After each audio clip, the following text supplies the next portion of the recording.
ప్రజల్లో కొంచెం అపనమ్మకం స్టార్ట్ అవుతుంది. ఎందుకంటే అరే నేను మా ఇంటి దగ్గర ఉన్న ఒక డాక్టర్ దగ్గర నేను పీఆర్పీ చేసిన పని చేయట్లేదు అని నా దగ్గరికి వస్తుంటారు. ఎప్పుడు ఆ పనులు చేయకండి. ఎందుకంటే మీరు పీఆర్పీ చేసుకోవాలనుకుంటున్నారు, మీకు జాయింట్ పెయిన్స్ ఉన్నాయంటే తప్పకుండా ఇపియాన్కి రండి, ఇపియాన్కి ఫోన్ చేయండి, అంత ఇన్ఫర్మేషన్ కనుక్కోండి. ఎవరైనా నాతో మాట్లాడాలనుకుంటే మా డాక్టర్స్తో మాట్లాడండి.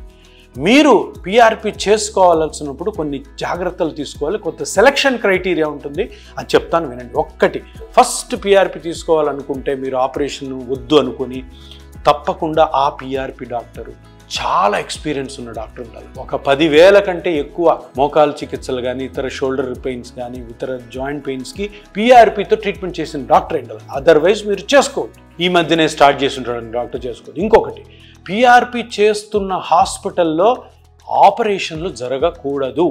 ఇది ఎందుకు చెప్తున్నానంటే ఆపరేషన్ చేసే డాక్టర్కి ఎప్పుడు కూడాను ఆపరేషనే చేయాలనిపిస్తుంది. వాళ్ళు పీఆర్పీ ఎందుకు చేస్తారు? ఆ పీఆర్పీ చేస్తానమ్మా మీరు అడుగుతున్నారు కదా, పీఆర్పీ కానీ ఫెయిల్ అయితే నేను సర్జరీ చేస్తానంటారు. అటువంటి డాక్టర్ దగ్గరికి వెళ్ళొద్దు, పీఆర్పీ చేసుకోవద్దు. నేను పీఆర్పీతో మీ మోకాల్ని సెట్ చేస్తాను, మీ షోల్డర్ని సెట్ చేస్తాను, మీ హిప్ జాయింట్ని సెట్ చేస్తాను, తర్వాత మిమ్మల్ని ఎప్పుడు కూడా ఆపరేషన్కి పంపించను అని మీకు మాట ఇచ్చిన డాక్టర్తోనే చేయించుకోండి.